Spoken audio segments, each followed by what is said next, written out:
भारत में इस्लाम कैसे फैला? आज पूरे भारतीय उपमहाद्वीप, भारत, पाकिस्तान और बांग्लादेश में 500 मिलियन से अधिक मुसलमान हैं, जो इस दुनिया में मुसलमानों के सबसे बड़े जनसंख्या के केंद्रों में से एक बनाता है। जब से इस्लाम ने पहली बार भारत में प्रवेश किया, इसने इस क्षेत्र और इसके लोगों के लिए बहुत योगदान दिया है। आज इस बारे में कई सिद्धांत मौजूद हैं कि भारत इतने बड़े पैमाने पर मुस्लिम भूमि कैसे बना। राजनीतिक रूप से कुछ लोग, जैसे कि भारत में हिंदुत्व आंदोलन, इस्लाम को भारत के लिए विदेशी मानने की कोशिश करते हैं, यह कहकर कि यह केवल अरब और फारसी मुसलमानों के आक्रमण के कारण अस्तित्व में है। हालांकि सच्चाई इससे बहुत दूर है। सबसे शुरुआती मुस्लिम भारतीय 600 के दशक में पैगंबर मोहम्मद के जीवन से पहले भी अरब व्यापारी भारत के संपर्क में थे। व्यापारी मसाले, सोना और अफ्रीकी सामान जैसे सामानों का व्यापार करने के लिए नियमित रूप से भारत के पश्चिमी तट पर जाते थे।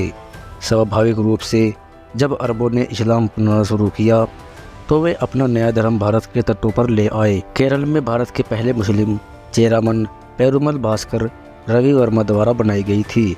अरब मुसलमानों और भारतीयों के बीच निरंतर व्यापार के माध्यम से आप्रवासन और रूपांतरण दोनों के माध्यम से तटीय भारतीय शहरों और कस्बों में इस्लाम का प्रसार जारी रहा।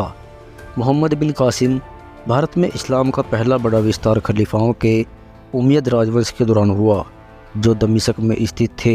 711 में उमय्यदों ने सिंध में उमय्यद का नियंत्रण बढ़ाने के लिए ताइफ के एक 17 वर्षीय युवा व्यक्ति को नियुक्त किया। मोहम्मद बिन कासिम सिंध उपमहाद्वीप, पश्चिमी भाग, वर्तमान पाकिस्तान में सिंधु नदी के आसपास के मोहम्मद बिन कासिम ने 6000 सैनिकों की अपना सेना का नेतृत्व फारस मकरान के सुदूर पूर्वी इलाकों तक किया। भारत में प्रवेश करते समय उन्हें बहुत कम प्रतिरोध का सामना करना पड़ा। जब वह सिंधु नदी के तट पर स्थित नेरून शहर पहुँचे तो शहर को नियंत्रित करने वाले बौद्ध भिक्षुओं ने उनका शहर में स्वागत किया। इस प्रकार सिंधु के किनारे अधिकांश शहर बिना किसी लड़ाई की स्वेच्छा से मुस्लिम नियंत्रण में आ गए।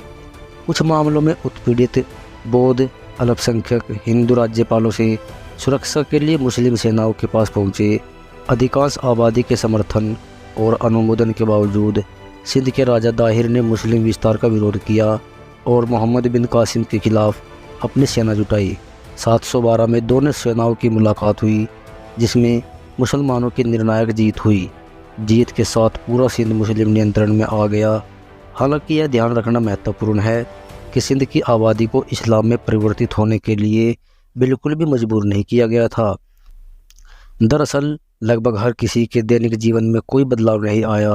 मोहम्मद बिन कासिम ने अपने नियंत्रण में सभी हिंदुओं और बौद्धों को सुरक्षा और धार्मिक स्वतंत्रता का वादा किया। उदाहरण के लिए ब्राह्मण जाति ने कर संग्रहकर्ता के रूप में अपना काम जारी रखा और बौद्ध भिक्षुओं ने अपने मठों का रखरखाव जारी रखा। उनकी धार्मिक सहिष्णुता और न्याय के कारण कई शहर नियमित रूप से नृत्य और संगीत के साथ उनका और उनकी सेनाओं का स्वागत करते थे।